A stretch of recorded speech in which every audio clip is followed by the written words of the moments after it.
वैज्ञानिक और आध्यात्मिक सत्य क्या है?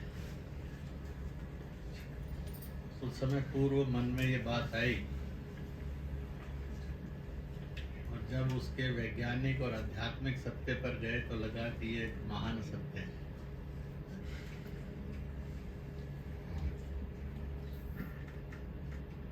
मैं उसको एक छोटी सी कहानी के रूप में बताता हूँ। आत्मा ने ईश्वर से प्रश्न किया कि मुझे भी शरीर धारण करना है, तो मैं शरीर कैसे धारण करूं?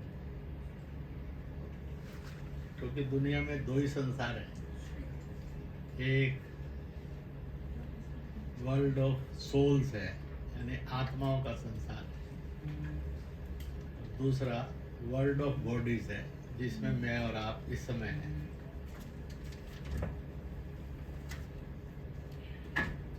जहाँ वर्ल्ड ऑफ सोल्स है उसमें कहते हैं कोई स्वर्ग नरक भी है। मानते सब हैं दुनिया के लोग, पर वो कहाँ हैं ये जानता कोई नहीं। और जिन्होंने जानने की कोशिश की धीरे धीरे वो उसी में लीन भी होते चले और श्रेष्ठ पुरुष महापुरुष कहलाए। तो जब वर्ल्ड ऑफ सोल से आत्मा चली तो उन्होंने कहा कि मेरा शरीर कैसे धारण होगा? ईश्वर ने एक ही उत्तर दिया, हे आत्मा, जब तू चलेगी मेरे पास से तो जो मेरा दूसरा घर है वर्ल्ड ऑफ बॉडीज, वहाँ जाते समय में तुम को एक औरत मिलेगी, नारी मिलेगी, महिला मिलेगी। मैं उसकी कोख में तुझे बिठाऊंगा पुरुष की मदद से, और तेरी वो कोख कुछ समय वर्क करेगी और उसमें से ये हे आत्मा तू इंसान में बदल जाएगी, शरीर में बदल जाएगी। तो आत्मा ने पूछ ही लिया, प्रभु कोई और रास्ता भी है? उन्होंने कहा नहीं।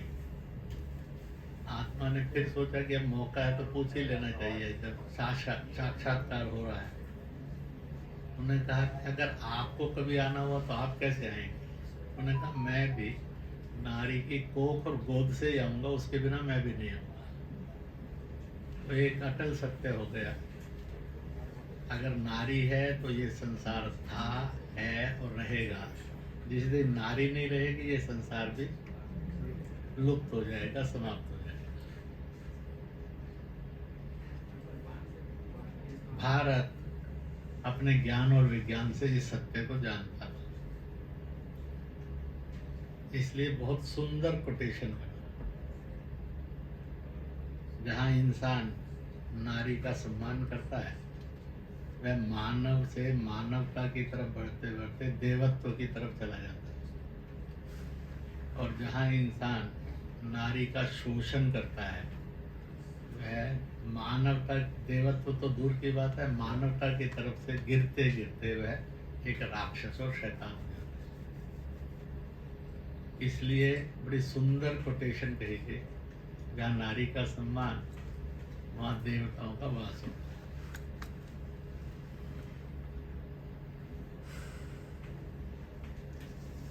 फिर उसके बाद उसने कहा कि मैं जैसे ही एक बॉडी में तब्दील हो जाऊंगा तो मेरे उस सफर को कौन चलाएगा?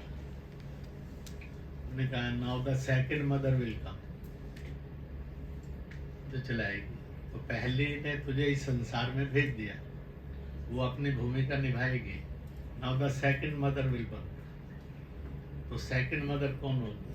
उन्होंने कहा वह तुम्हारा देश, राष्ट्र, कंट्री, नेशन होगा। वो तुझे धारण करेगी और वही तुझे अंत तक पालन भी करेगी।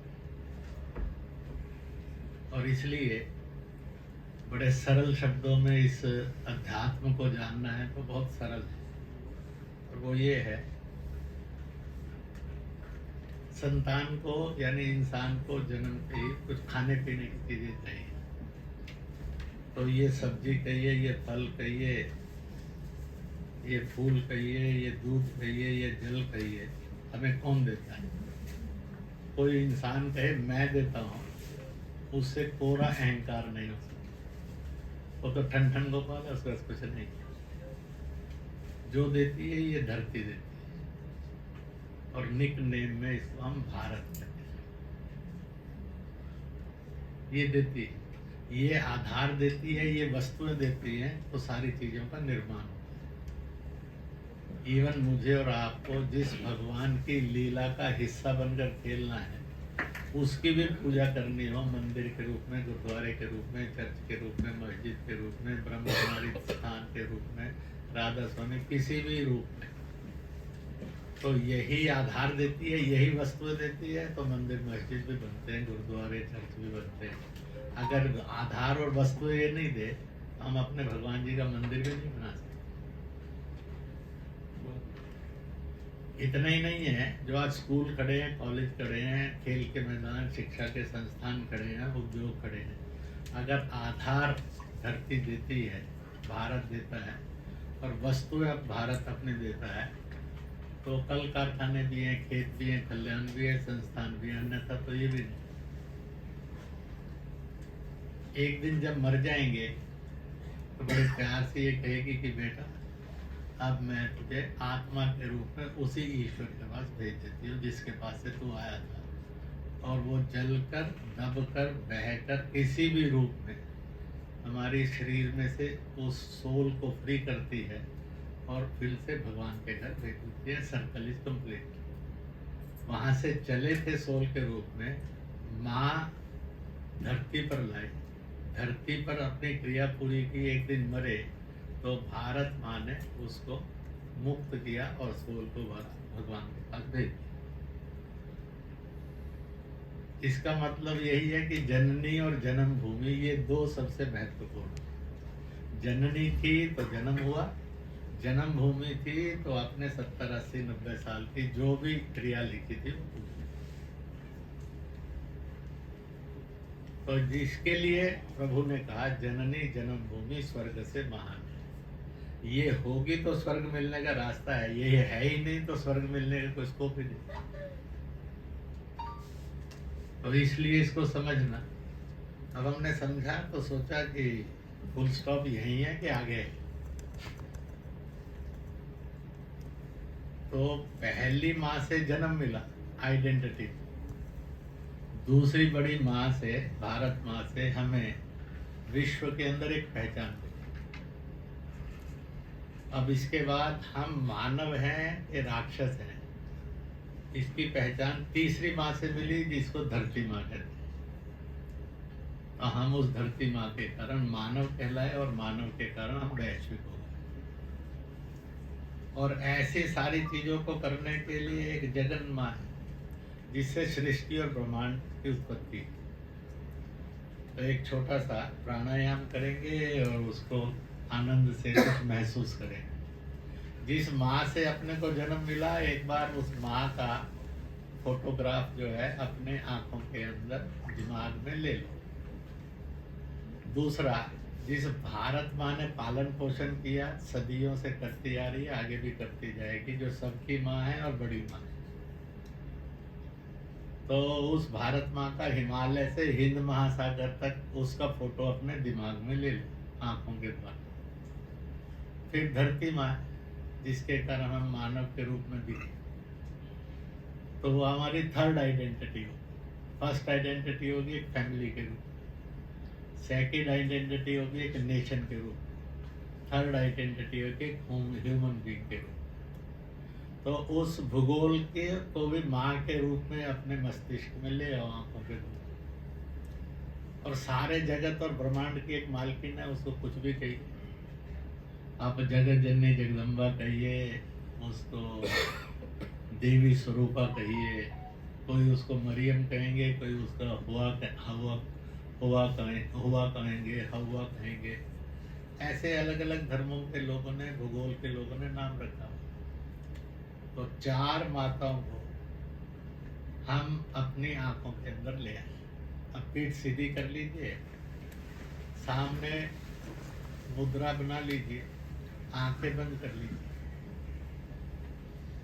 तो मैं एक कहूँगा तो सब ऊंची और बुलंद आवाज में जितना लंबा सांस लेकर शुरू कर सकते हैं। तो माँ ऐसा उच्चारण करें।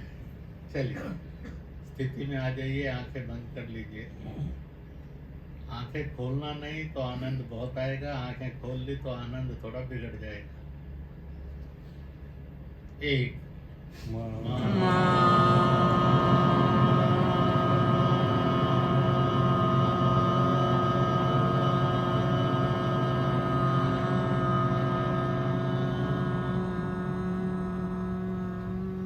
सांस लेना, खींचना।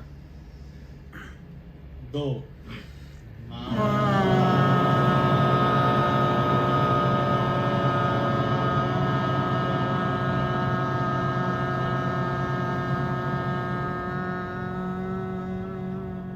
सांस लेना, तीसरी बार करेंगे। तीन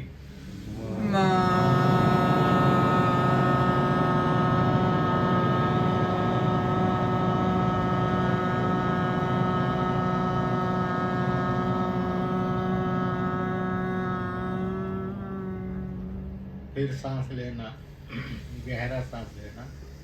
चार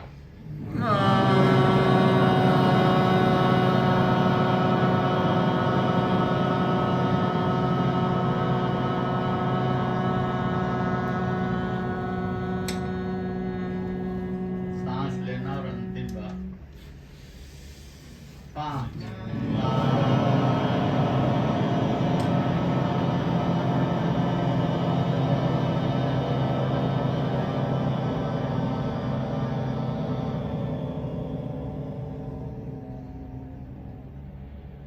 थोड़ी देर शांति से बैठना,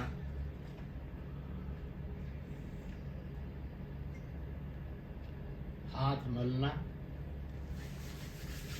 आंखों पर रखना और आंखें धैर्य से खोल देना।